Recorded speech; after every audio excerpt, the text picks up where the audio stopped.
Now we go to Florence.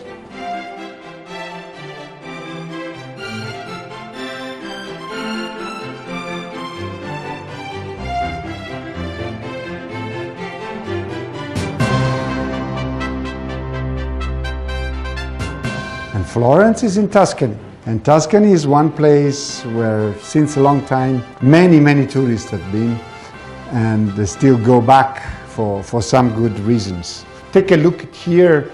Just in one picture you have the Santa Maria del Fiore, with the dome by Brunelleschi and with the bell tower by Giotto, and all around there, every corner, you will find something which is absolutely fascinating and unique.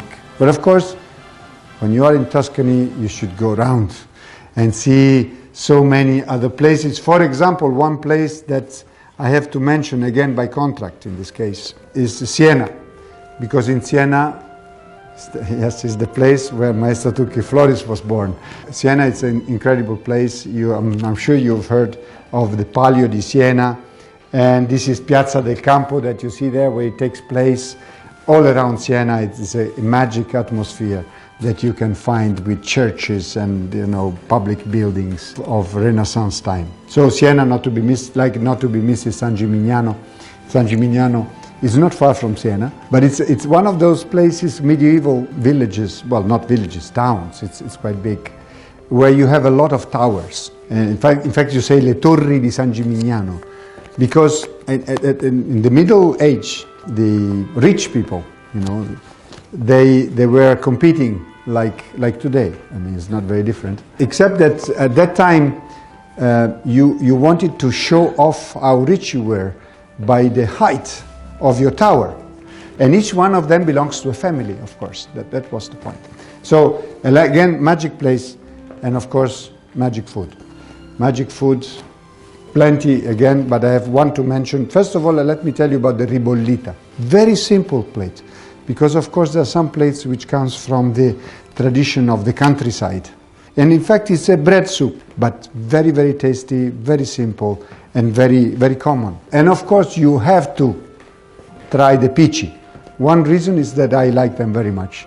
One of my favorites. Pici, they are kind of spaghetti. They are handmade, but they are much thicker. And they're much thicker for the simple reason that they are made of flour and water. So it's very simple. But then it very much depends on the sauce, and you can imagine how many sauces. If you see pici all'aglione, you take it. Then you will tell me what it is like. And of course, I have to mention the steak, bistecca fiorentina, that you know very much. A couple of 20 centimeters steak of the chianina.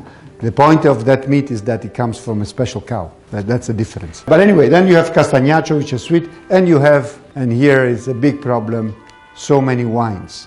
So I put here Chianti Classico, which is not one wine, it's, 200 vineyards, different productions. Each one of them is good and is better than the other. And the same goes for Brunello di Montalcino, which is Montalcino. It's another, Middle Age place, wonderful. It's like a castle, and all around vineyards, all over. And you have the Brunello di Montalcino, you have the Rosso di Montalcino as well, and you cannot miss it. Again, whenever you have nice food and nice art, you also have nice music.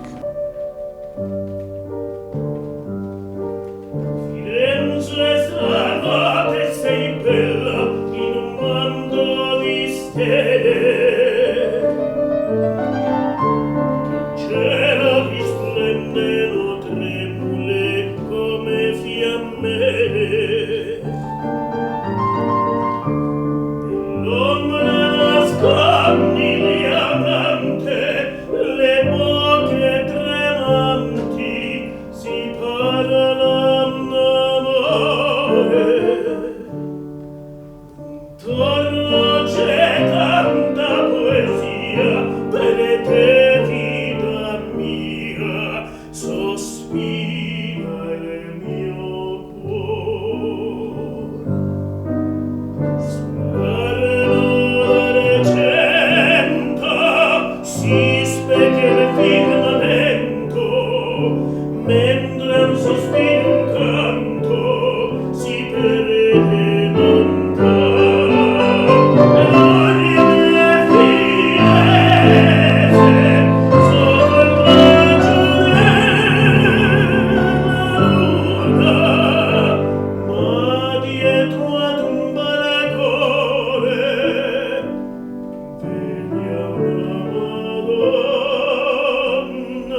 ancora che passa l'amore.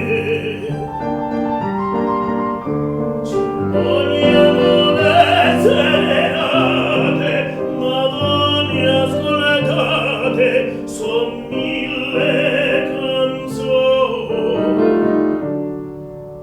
Vostro sorriso è la vita, la gioia infinita, la eterna passione. Sulla renata recetta si specchia il firmamento, mentre un sospiro canto si vede